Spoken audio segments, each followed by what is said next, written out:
ini artinya kalau menurut saya aji mumpung ya dipakai jadi pejabat, atau jangan-jangan ya lihat ya, saya bilang jangan-jangan kemungkinan ada instruksi atasan setor ke gue. Nah ini saya berani bilang materi kembar, mungkin ya ada dua alternatif, ada arahan setor. Ini pengalaman saya. Jadi ini atau satu gambaran ini saya lihat juga ya kawan-kawan saya yang relawan yang mumpung lagi duduk, mungkin bisa-bisa jadi masuk ke penjara semua.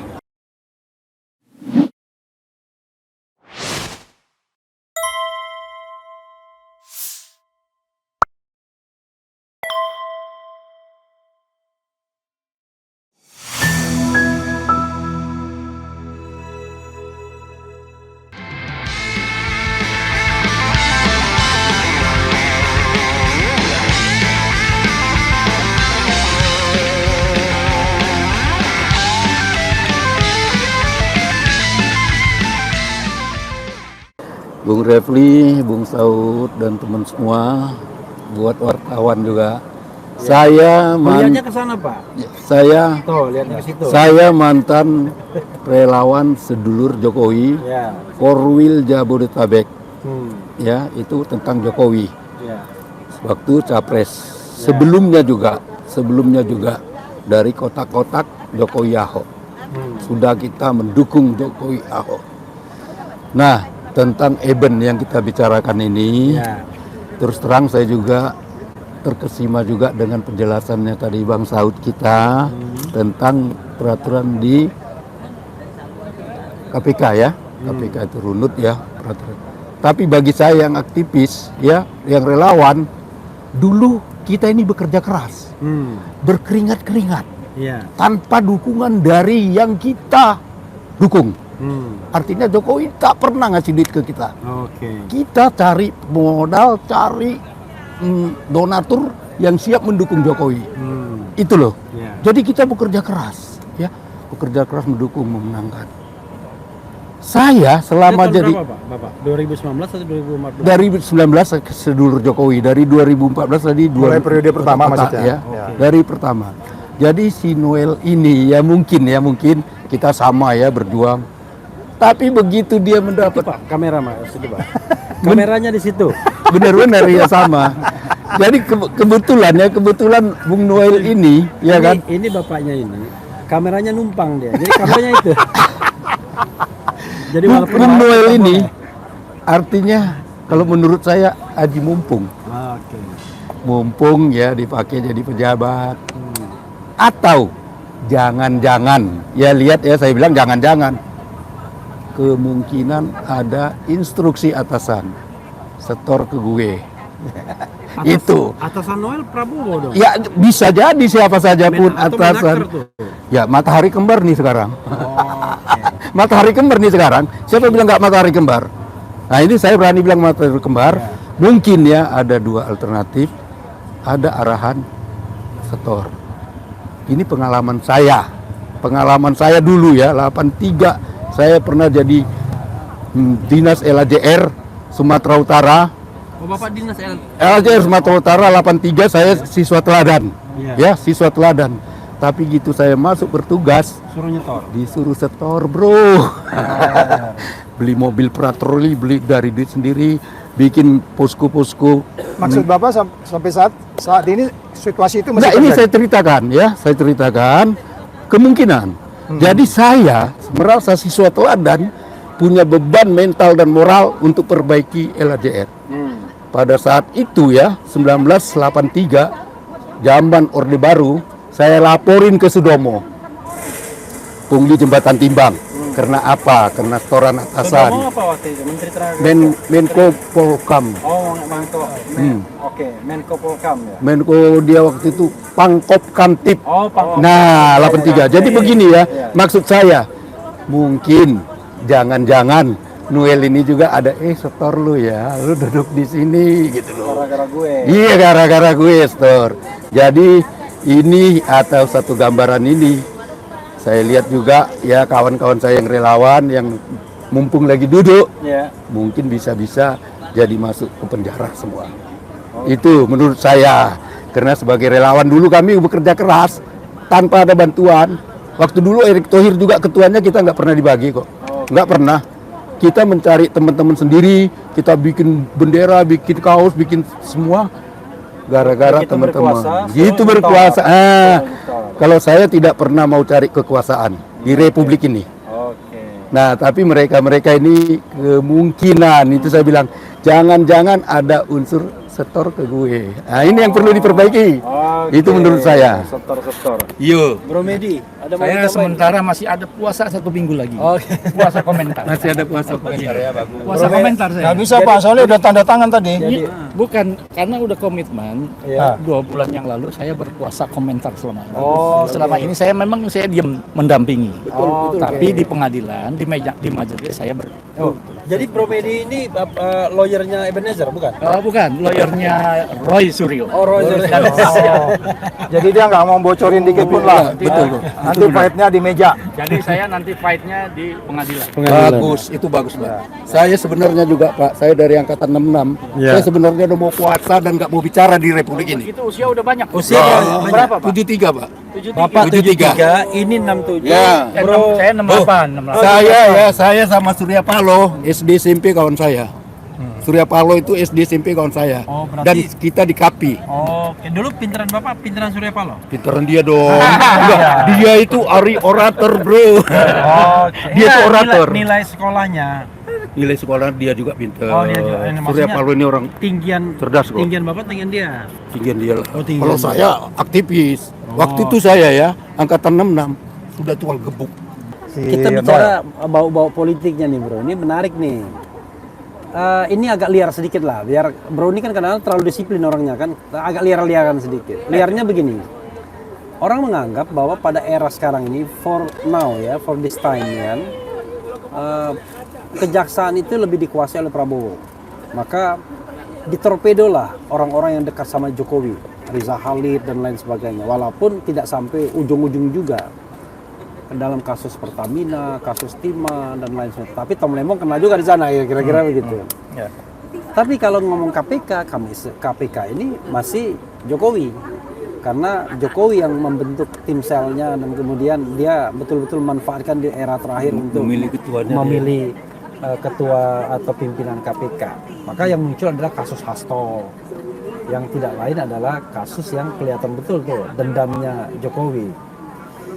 Nah, ketika orang kemudian melihat, loh kok yang ditangkap Eben atau Noel? Orang berspekulasi termasuk saya. Pertanyaan pertama, Noel ini sekarang lebih ke Prabowo atau lebih ke Jokowi? Karena walaupun dia ketua Joman, tapi sekarang dia sudah declare ketua Prabowo Mania, Proman mungkin ya, atau Praman. Sekarang dia jadi preman. Nah, kemudian orang melihat ke sana, apalagi dia ikut Gerindra. Ya. Apakah nggak mungkin ya sebenarnya kenanya Noel ini karena ya tadi dalam tanda kutip ya karena geng Solo juga. Selesaikan orang ini udah berkhianat. Udah balik kanan. Iya, udah balik kanan dia. Balik kanan itu balik yang benar sebenarnya kan. Ya. Selesai kan. Kebetulan ada pula korupsinya karena Ya. kan yang korupsi lainnya tuh diterpantau aja ini. Nah, ini dia. Ya. Kalau dia tidak lagi setia, mainkan. Tapi kalau dia masih setia, tutup dulu. Ya. Ya. Ada kesan begitu. Gimana kalau ada spekulasi begini, Bro? Tapi biasanya kalau orang nanya itu tahu jawabannya itu biasanya. Saya justru ingin konfirmasi. Dan jawabnya ada dua. Host kok jawab sendiri. Host mewawancarai diri sendiri. Nanya sendiri, jawab sendiri. Jadi justru itu jadi ini ya, itulah kelebihan yang namanya DPR. Jadi talkshow DPR itu kelebihannya Di adalah bawah pohon rindang tuh. iya di bawah pohon rindang. Itu host bisa merangkap penanya, bisa merangkap ditanya dan lain sebagainya. Bahkan ada tukang pijit pun boleh juga di sini sambil pijit gitu. Ada tukang jualan lewat nggak apa-apa. Saya mau bikin tuh host podcast DPR. Aku ada Sebelum aku coba lain dulu. Atau saya dulu. ada pendapat yang lain kok. Coba lihat. Relevan ke sini loh Pak. Jangan kemana-mana dulu Pak. Bukan. Jangan kemana-mana Pak. Tetap ke yang tadi aja. Tetap yang tadi aja. Yang tadi. Yang tadi aja. Tentang Eben ya. Ya, Ya. tentang yang tadi ya. Kalau saya berpendapat lain dari yang lain. Kontroversial. Apa pendapatnya? Bisa saja Noel ini catur sebagai pionnya Prabowo. Prabowo bikin, Noel, kau jadi begini, yang lainnya nanti disikat. Itu pendapat saya. Oke, jadi Ya, Martir, teori Martir, martir, ya. teori martir. Nah, itu. tapi Terjemahkanlah. korup benar nggak dia? Ya, Korup benar nggak? Atau pura-pura korup? sebenarnya ya kalau korup itu menurut Noel mungkin ya, menurut Noel saya nggak makan uang negara kok. Saya dikasih. Ini gratifikasi nih menurut saya ya. Hadiah yang berlebihan. Ya. Nggak, pengumuman sementara pemerasan, Pak. Ya, pemerasan katanya. Ya itulah. Tapi ya Sementara kita terjemahkanlah tunggu aja sendiri. ya. Mungkin menurut Noel saya nggak makan uang negara gitu loh. Uang masyarakat, uang Jadi- rakyat. Ya, Bapak ini harus belajar sama KPK. Iya, harus belajar. Uang negara atau kerugian negara itu hanya Iya, salah betul. satu unsur aja. Ada Jadi- juga korupsi yang nggak ada uang negaranya. Oh ya, salah. Jadi Gratifikasi. kalau tadi itu kan hipotesa bisa Ya. jadi. Tapi menurut saya nanti penyidik akan lebih tahu. Betul. Bung Repli udah paham betul lah actus reus mens rea actus reus itu dan bagaimana peristiwa pidana itu bisa terjadi kan. Saya aktus Reus tahu, Marcus Reus pun tahu juga. Marcus Reus itu kalau nggak salah pemain sepak bola Jerman.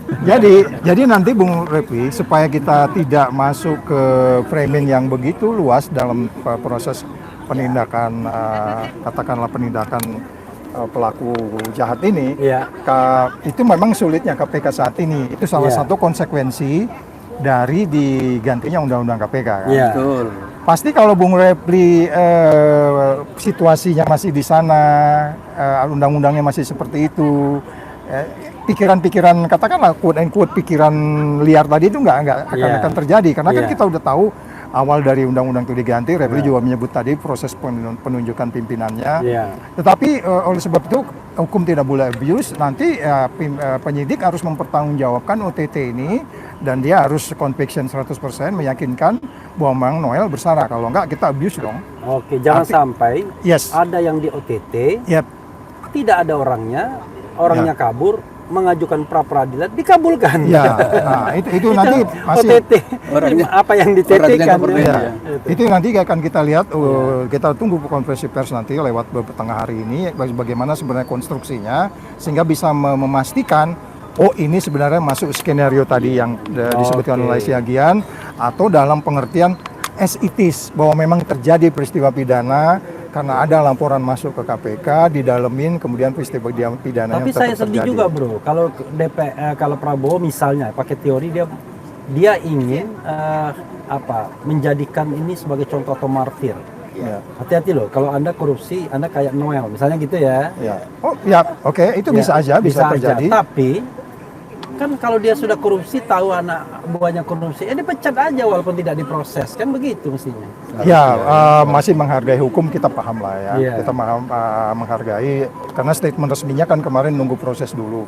Itu Enggak, bro. normatif, Enggak, itu bro. normatif. Enggak, bro. Kenapa saya bilang? Harus berada di luar normatif ya. Iya, karena ini kekuasaan prerogatif. Jangankan kena OTT, Iya, lagi iya. duduk di bawah pohon aja diganti kan ada Yes, masalah. yes. Ya, itulah negara Apalagi kita OTT. ini. Ya. Jadi itu menunjukkan bahwa Prabowo sepertinya tidak betul-betul marah dengan orang yang korupsi. Kalau marah kan dia bilang berhentikan. Kita memang menghargai asas praduga tak bersalah, tapi sebagai Presiden Republik Indonesia saya punya hak prerogatif terhadap menteri saya. Artinya gini. Gitu. Kalau umpamanya sekarang KPK itu di bawah pemerintah, Salam kalau sehat. di bawah Ya, pemerintah, oke. itu kan dia hanya tinggal sebenarnya suruh seseorang, coba teleponkan dulu pimpinan KPK, konstruksinya gimana, udah pasti nggak? Pak, udah pasti Pak positif, tinggal kita hanya beberapa bukti lagi aja kita umumkan sebentar lagi. Prabowo udah mengambil sikap, kan gitu. Iya. Ya artinya dia harus proaktif. Kan maksudnya pro kan Iya. di situ proaktif Iya. daripada sekedar menunggu Iya. expose, dia akan mendapat nilai tambah. Nilai nggak? tambah Ya, dan oke. dia menunjukkan concern atau Yes. perhatian yang Saya besar. setuju dengan itu. Iya. Itu tinggal telepon kok. Prasetyo, itu gimana? Unsurnya kuat? Kuat Pak, ini buktinya cukup kuat. Cuman kita lagi nunggu biasa proses rekuap harus diperiksa dulu. Iya. Ada 24 jam. Oke, dia udah bisa ngambil sikap sebenarnya. Iya. Kecuali kalau umpamanya penyidik dan pimpinan KPK-nya masih ragu, Pak, justru kita pertanyakan gitu. Jadi proaktif presiden yang kita minta kan gitu. Iya, Ya, untuk oke. menunjukkan Saya bahwa setuju dia, itu. Saya dia setuju. punya perhatian yang besar gitu. Ya, ya. Jadi Bro Medi masih puasa. Masih satu minggu lagi. Satu minggu lagi. Setelah akhir Agustus, baru berkicau gitu. Baru berkicau. Oke, mudah-mudahan ya Tapi Bro sendiri gantian sekarang, saya hostnya. Boleh. Kalau menurut Bro, kan ini kelihatan ya bahwa peristiwa pidana ini akan terjadi. Saya keyakinan saya tetap di angka 37 tadi. Artinya dari angka 37 itu kan itu semuanya semua dinilai kan. Perilaku polisi, perilaku tentara, 37 IPK. IPK itu kan itu unsur perilaku hakim, perilaku pegawai negeri, pengusaha, semualah kita ya. Jadi artinya Noel ini yang disebut orang itu lagi apes itu. Jadi artinya kalau bahasanya hukum ya bukti-buktinya. Mungkin orang lain permisif sehingga nggak laporkan, nggak ada whistleblower di daerah itu. Karena ini bisa jadi whistleblower di kementerian juga kan, yang ngirim ke KPK. Karena KPK itu kan sekarang tinggal telepon 198 pencet 3 nomor aja nyampe itu laporan. Nah, bagi orang-orang yang mau melapor. Jadi orang-orang yang nggak ngelapor 198. Nah, pencet aja 198. Itu langsung halo ya mau ini berapa Pak, selanjutnya tinggal dia beri kasih petunjuk. Terekam itu ya. Ya, sesimpel itu sebenarnya kalau orang mau ngelapor. Tapi dengan bahasa 37 tadi itu berarti 70%, 37. Jadi 70% itu berarti kan jelek ya. Jadi seharusnya OTT ini sebenarnya setiap hari kita harus melakukan OTT sebenarnya. Jadi ini pertanyaan Bro, apa gitu? Kira-kira bagaimana estimasi, perkiraan atau solusi yang harus dia lakukan? Pertama saya senang ada OTT lagi karena pernah ada aspirasi untuk tidak ada OTT. Iya kan? Iya. Oh yang aku komen, emang lu siapa ya bilang gitu ya? Iya. Pokoknya nggak perlu. Saudara lain itu dari Bali. Toko yang nggak minta ada OTT ya. Jangan ada lagi OTT. Nah, saya senang ada OTT. Saudara kita lah. Karena OTT ini ya kan gini, kita harus kembali kepada peran KPK. Jadi para KPK itu bukan pedagang kalau menurut saya. Wah, mengembalikan kerugian negara sekian itu kan dagang. Justru kalau kita harus kembalikan KPK itu sebagai trigger mechanism. Dia harus memberikan efek jera terhadap perilaku korupsi yang dilakukan oleh pejabat publik. Jadi bukan soal pengembalian uang negaranya, tapi memberikan efek jera sehingga orang lain tidak mau melakukan itu karena ada kepastian hukum di sana. Kalau Anda korupsi, ada KPK yang kuat, yang bisa nyadap, yang bisa dapat laporan cepat, reaksi cepat dan bisa nangkap Anda. Selesai. Tamat karir Anda kan begitu. Kita kembali ke KPK tahun-tahun sebelumnya yang nggak pernah kalah. Sebelum undang-undang 19. Sebelum 2019, ya kan? Yang tidak pernah kalah. Nah, sehingga yang terjadi adalah orang berpikir, waduh masih ada lembaga super body. Harusnya peran itu yang harus ditingkatkan kembali pada KPK. Seandainya Prabowo yang dengan perubahan undang-undang ini menjadi atasannya ASN di KPK itu, dia memang punya concern yang besar untuk memberantas korupsi. Jadi dia berdayakan KPK, lindungi KPK sehingga KPK tidak memiliki keraguan untuk menangkap siapa. Kalau sekarang, barangkali bayangan saya sebelum OTT nunggu sinyal istana dulu. Jangan-jangan deh. Jangan-jangan. Noel ini bisa nggak di OTT? Bagaimana kalau misalnya ini misal ini bagaimana kalau misalnya yang di OTT Teddy misalnya? Bagaimana kalau yang di OTT Sugiono misalnya? Atau Hadi Prasetyo ya? Walaupun pesan presiden jelas loh ya. Gua nggak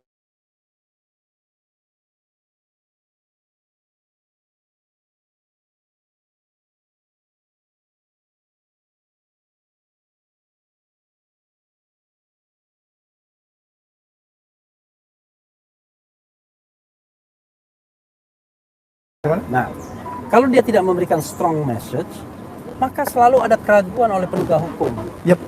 Termasuk kasus Roy Suryo ini. Saya yakin sedang menunggu sinyal dari Prabowo apakah akan menersangkakan Roy Suryo atau tidak. Padahal kasusnya zong.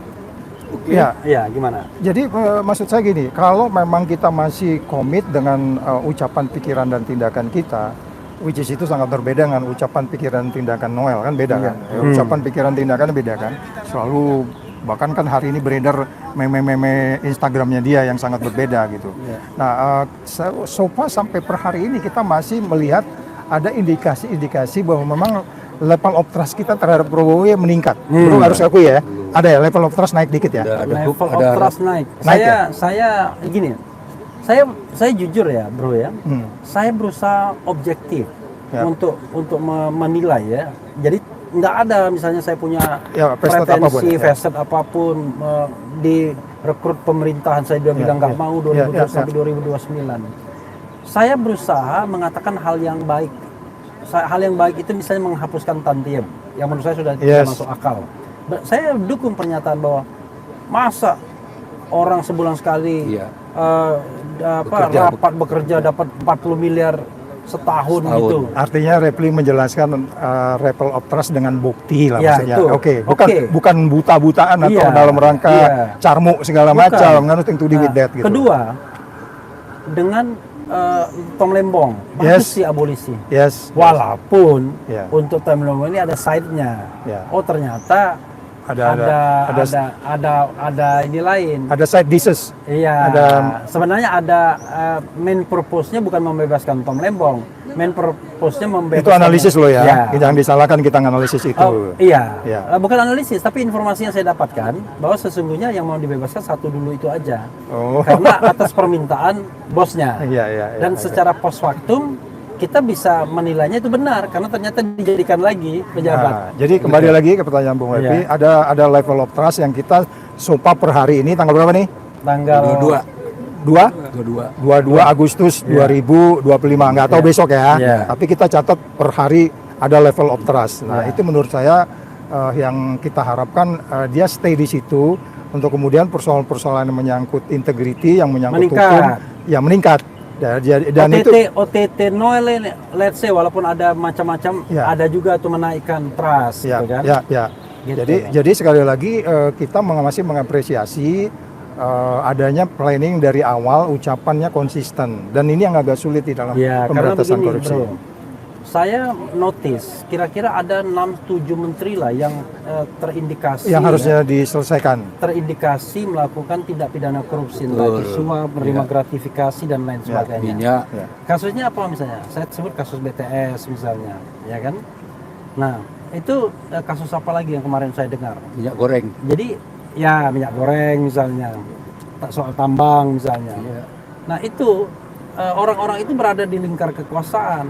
Dan bahkan soal haji juga, ya, soal dana haji gitu. Nah orang-orang itu masih berada di lingkar kekuasaan. Dan menurut saya Prabowo pada waktu itu tidak bisa menghindar karena ini titipan dari geng Solo sepertinya, karena dia dibantu pemenangannya. Dan beberapa orang kemudian stay di sana. Padahal kita lihat masalahnya luar biasa kan, tudingan korupsinya. Ada ketua umum partai, ada mundur, ada 11 sprindik, misalnya kan mundur dia. Ada menteri yang, Anda terima duit, kembalikan 27 miliar, ya kan. Ada wakil menteri yang Anda terima gratifikasi, dijadikan tersangka, menang pra peradilan. Orang itu balik-balik lagi, direkrut lagi ke dalam pemerintahan. Kan orang jadi bertanya-tanya. Jadi kalau gitu pertanyaannya adalah kita sedang melihat gaya kepemimpinan Prabowo sekarang ini. Artinya gini, segala sesuatu penindakan hukum dia biarin, dia tidak larang. Jadi teori laissez-faire itu dia membiarkan gitu aja. Ya silakan aja. Kalau lu jalan-jalan, tapi dia tidak menyuruh dan tidak melarang, bro. Sementara hipotesa kita gitu ya. Sementara hipotesanya gitu. Jadi artinya tinggal kita menunggu menteri-menteri yang lain tadi itu, yang penindakannya apa oleh polisi, oleh tentara, oleh jaksa, oleh KPK. Dia tidak proaktif. Tapi sebenarnya kalau dia mau proaktif, bisa juga lebih cepat. Dia ganti itu menteri-menteri itu. Mungkin solusi hukum dulu dia lakukan. Jadi teori laissez-faire membiarkan, tapi kemudian hukum by hukum, politik by politik gitu, kira-kira gitu. Dia kan baca buku juga dulu. Tapi masalahnya adalah sekali lagi kita bicara tentang penegak hukum yang berintegritas. Harus cepat ya? Iya, kalau penegak hukumnya tidak berintegritas, tidak ada akselerasi. Ya, kita challenge kejaksaan, KPK dan kepolisian untuk melakukan keinginan Pak Prabowo yang sudah dikampanyekan hampir setiap hari itu. Kira-kira itu. Tadi yang saya ingin pertanyakan kepada Pak Saud Pak Saud yang mantan KPK. Ya, mantan KPK, kita udah lihat KPK ini sekarang kan banyaklah pendapat mengatakan pelemahan. Bahkan ada yang mengatakan KPK ini sudah jadi ASN gitu ya. Di bawah Kementerian ya Menpan lah gitu ya. Kemenpan gitu loh. Bagaimana itu Pak Saud?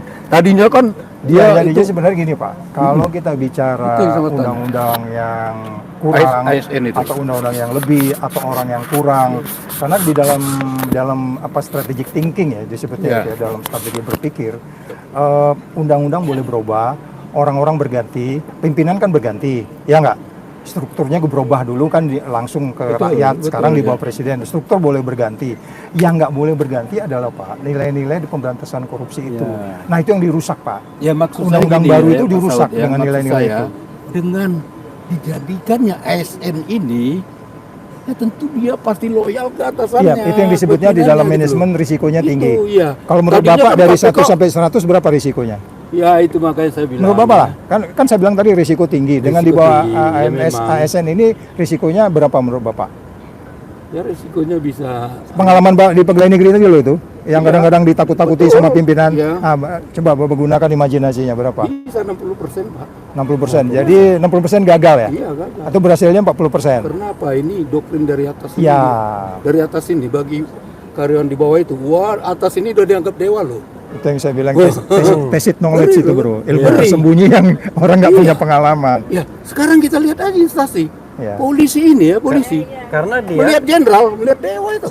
kalau dia lurus, maka dia bisa sudah nggak? berakhir tuh kalau Betul. dalam sebuah lingkungan yang buruk. Itu yang saya bilang. Tadi kita di depan egalitarian itu. Apakah Egalitarian. KPK ini masih punya power gitu yang independen? Saya Gitu sependapat loh, dengan Bapak, Pak. ASN itu. Kalau saya sih angkanya tetap 30 tadi. Ya, 30. ya. Jadi itu kita tunggu saja. Mereka nggak boleh marah, sebagaimana juga hampir saya dulu sama di KPK kan tiap hari diunjuk rasa Pak. Tapi saya suka, jadi kontrol gitu ya.